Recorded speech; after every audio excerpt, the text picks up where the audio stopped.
Hello students, welcome to our channel மாணவனாசிரியர். இந்த விட நம்ம என்ன அப்டேட் பார்த்துட்டு இருக்கோம்னு பார்த்தீங்கன்னா 11th standard pure science botany biology first midterm டெஸ்ட்டுக்கான அஃபிஷியல் ஒரிஜினல் கொஸ்டின் பேப்பர் தான் பார்த்துட்டு இருக்கோம்.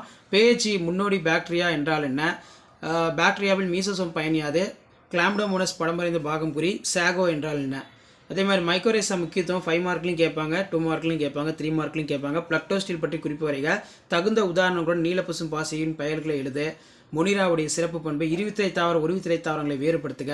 நெக்ஸ்ட் வந்து பார்த்தீங்கன்னா பயன்தரும் பாக்டீரியாவை நோய்க்கு பாக்டீரியா வேறுபடுத்த முப்பெயரிடும் முறை என்றால் என்ன, சுடர் செல்கள் ரொம்ப ரொம்ப முக்கியம், மீன்களில் காணப்படும் காற்றுப்பயிர்கள் ஏதேனும் இரண்டினை குறிப்பிட, கிளாடோகிராம் என்றால் என்ன, ஏதேனும் மாதிரி வகைப்படும், வகைப்பாட்டின் அடிப்படை தேவை, மூடிய மற்றும் திறந்த வகை இரத்த ஓட்டம், எலும்பு மீன்களுடைய பண்புகள், நவீன மூலக்கூறு கருவிகளை கொண்டு விலங்குகளை அடையாளம் காண்க, முதுகு நானூற்ற பண்புகளை ஒப்பிடுக. ஸோ இதான் வந்து 11th standard biology first midterm டெஸ்ட்டுக்கான கவர்மெண்டோட அஃபிஷியல் ஒரிஜினல் கொஸ்டின் பேப்பர். மறக்காத வீடியோ ஃப்ரெண்ட்ஸ்.